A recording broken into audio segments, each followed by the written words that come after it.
Hello po sa ating lahat. Ipagpapatuloy po natin ang ating topic, pulse diagnosis. Nasa full pulse po tayo. Ito ay ang replete and shimai.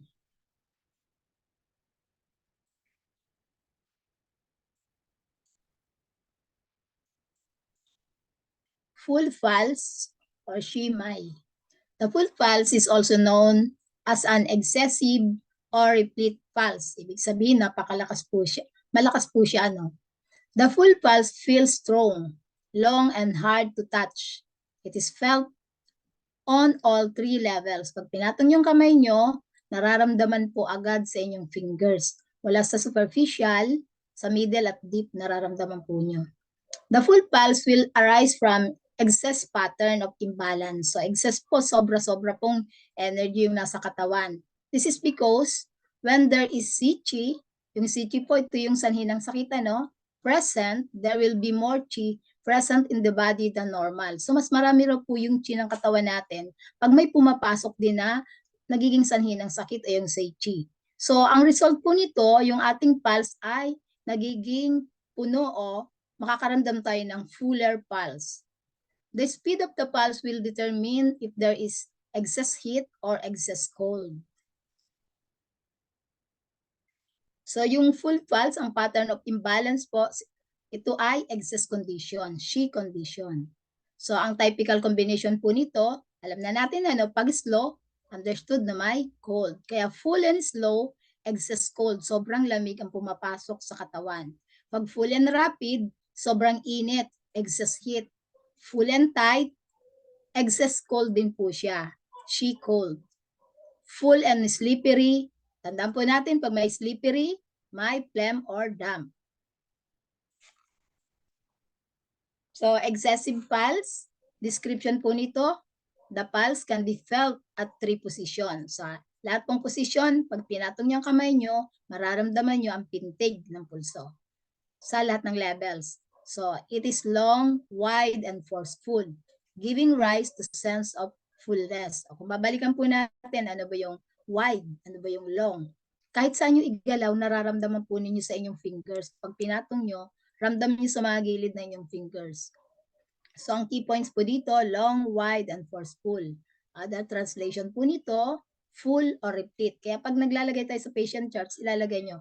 Pwede po yung full, replete, pwede po yun. So, yan po yung false image, excess condition. Yung quality, yun nga, yung distal, pag ginanon mo yung fingers mo sa isang side, mararamdaman nyo pag itinurn ulit nyo dun sa kabila, pero hindi inaalis sa gitna, no? Mararamdaman ninyo din sa middle. So, wide. Yan, nararamdaman sa buong fingers. So, at saka po ito ay forceful. Halos tinutulak po yung fingers nyo.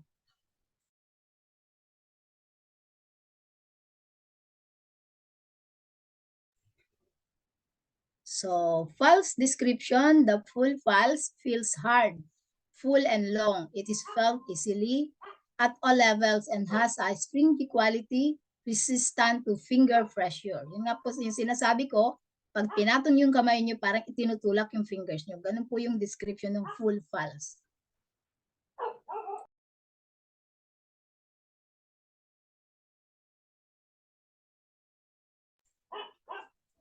Indication, ito po ay excess syndrome. An excess syndrome which include pathogenic cold and accumulation, food stagnation, phlegm retention, chi or blood stagnation. Yun po yung mga excess condition na, no? So, hyperactivity of pathogenic factors. So, pag may excess condition po, masyadong malakas yung pumapasok na sanhi ng sakit. Strong antipathogenic chi. Lumalaban yung ating antipathogenic chi. Kaya po nagiging food false. In biomedicine, yung may mga febrile diseases po, yung may acute hemorrhagic shock, acute myocardial infarction, acute pericarditis, congestive heart failure, acute rheumatic fever, myocarditis, and hyperthyroidism. Yun po yung mga in biomedicine.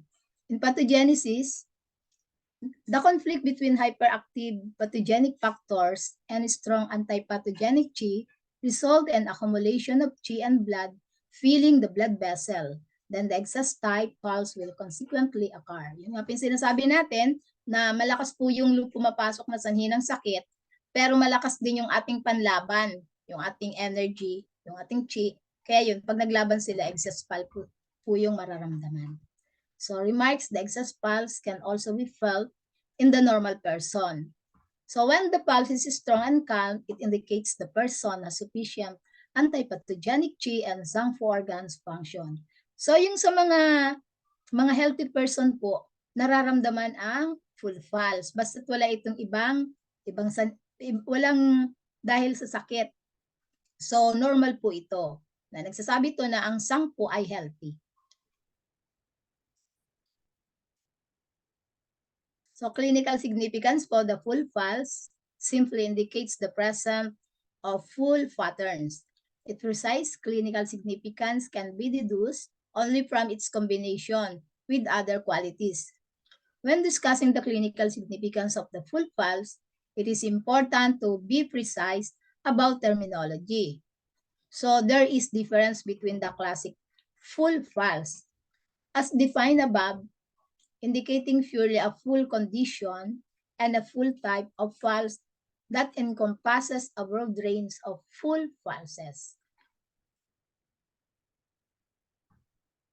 such as wiry, slippery, tight, big, overflowing, and etc. So, kailangan po nating na-identify kung anong klaseng full pulse. Yan. Therefore, it is important, especially in training clinics, not to use the word full in a loose sense. So, hindi mo po basta gagamitin na, halimbawa, naglagay ka din sa patient chart, full. Anong klaseng full? Yun, makikita mo, wiry ba to, slippery ba to, tight, big, overflowing. Para ma-identify mo anong klaseng sakit, anong klaseng yung pathogenic factor yung pumasok. But rather only to indicate a precise pulse quality. A proper identification of the full pulse is essential to determine the correct principle of treatment in chronic condition, so that are usually characterized by simultaneous presence of full and empty patterns. Dahil pag tama po yung pag-diagnose natin, tama yung pagre-record mo, siyempre, yung tama din yung gagamitin mo mga points kasi kung full, ibig sabihin pwede kang mag-sedate. Pag empty naman, magtotonify ka.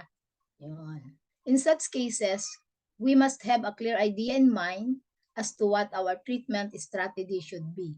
That is, to tonify the body chi or to expel pathogenic factors. Yung sinasabi natin kanina, when we are confronted by these alternative treatment strategies. Actually, ang laking tulong po nito eh. Kasi pag nalaman na ninyo, pag pinulsuhan ninyo, alam nyo agad kung anong gagamitin yung points. Tapos alam nyo din kung tonification to. So magbabawas muna ka. Sabi nga natin nung una, kung ang nararamdaman nyo as mas full, parang excess condition, then may mga part din kasi na organ na mas nagwe-weak. Kung mas marami po yung nagpo-full condition, ibig sabihin mag-sedate muna kayo. So the pulse quality is extremely important in deciding which one to choose. If the pulse is full, it is usually better to concentrate our attention on expelling pathogenic factor. Magtanggal ka muna nung sanhi ng sakit. Yan. Bago ka mag-tonify ng mga organs, tanggalin mo muna, then tonify mo yung mga organs. So even the condition is chronic. So chronic fatigue syndrome is a case in point. In this condition, this is nearly always a deficiency. Pag mga chronic na po kasi matatagal na eh. Pag matatagal na, nagagamit na yung yin and yang ng body. Usually of chi and an excess. Usually of dampness.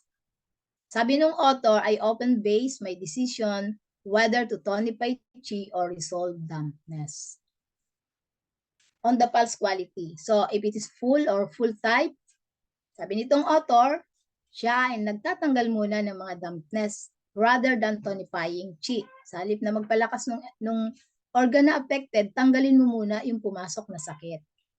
So the same principles applies to any chronic conditions manifesting with a simultaneous deficiency and excess.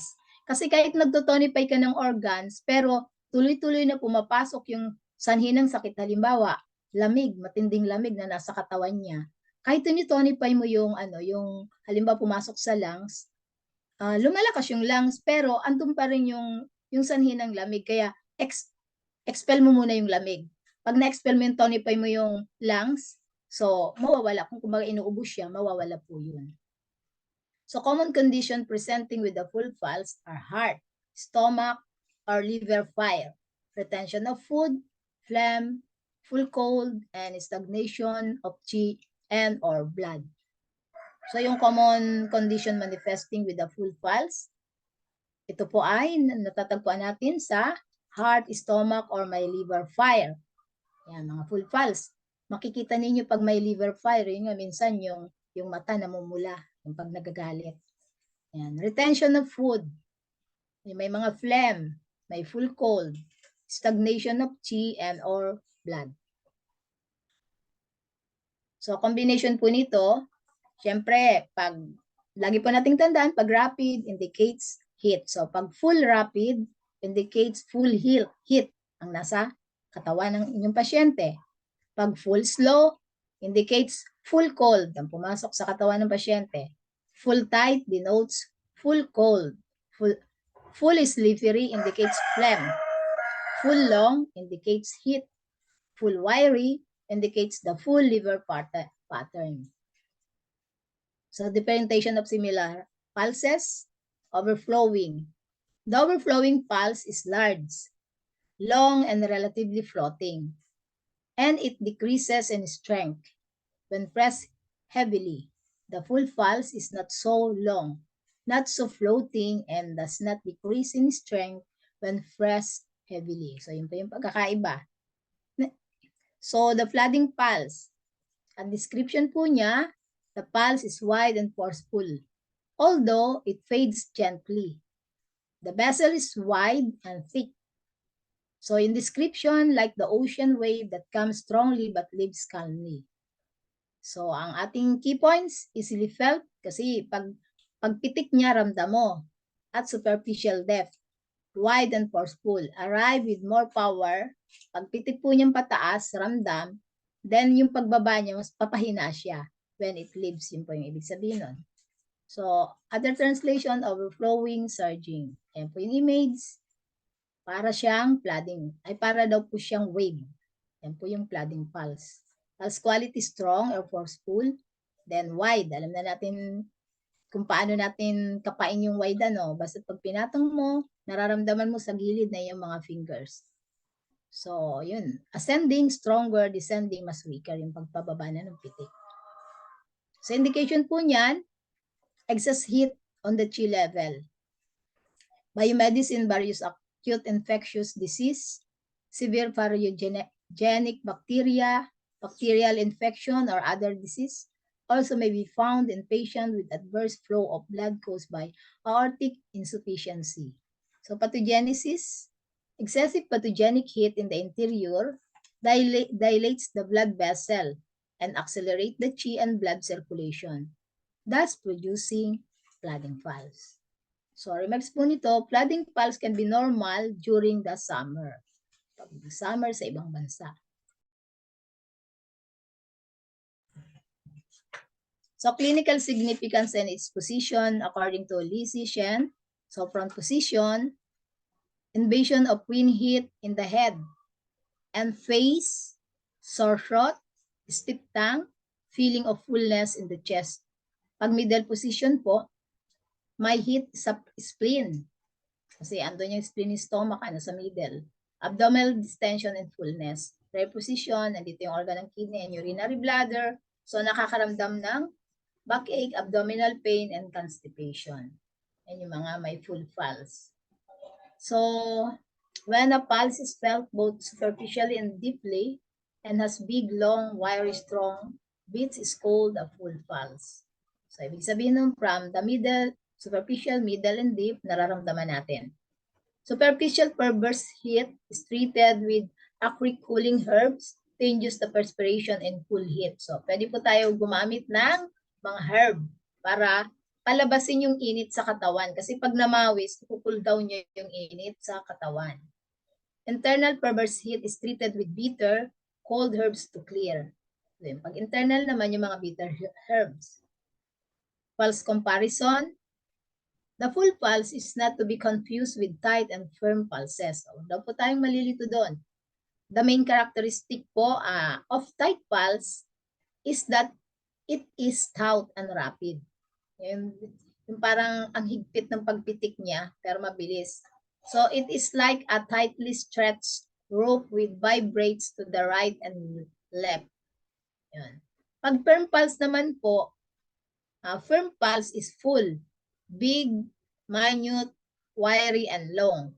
But it can only be felt at the level of the tendons and bone. Ibig sabihin, kailangan mo diinan. It differs from a full pulse because the full pulse can also be felt superficially. Ang full pulse, yun nga, 3 level nararamdaman mo. Pero pag firm, mas diinan mo saka mo siya mararamdaman.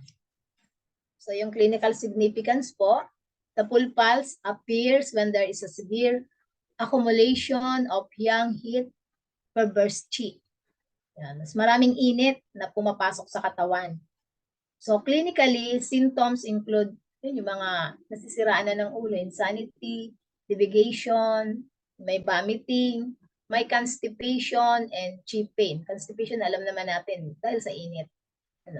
Simple accumulation of perverse yang usually create a full pulse. Pag tumaas yung yang, yun, iinit yung katawan, kaya nagkakaroon ng full pulse. So, sa Kun Guan Chi level, yung excessive wind heat sa taas, upper heater causing symptoms such as headache. Yan. Pag pumasok po sa atin ang wind heat, yun, nagkakaroon tayo ng sakit ng ulo, nagkakaroon tayo ng lagnat, ng sore throat, at nagkakaroon ng stiffness at the root of the tongue, yung matitigas yung yung dila, or stuffiness in chest and diaphragm, would reflect a full pulse at the Kun position. So, yun, yung position natin na naka-place yung heart and lungs. So, stagnant heat in the spleen and stomach, excess perverse heat in the middle heater.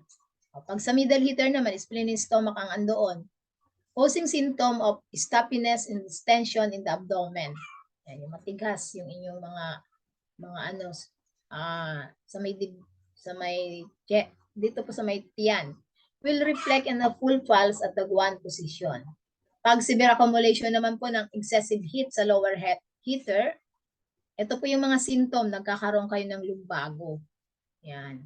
Di ba yung kidney and urinary bladder andyan? Tapos nagkakaroon din ng abdominal pain at constipation. Yun po yung nagre-reflect na may full pulse at the Chi position.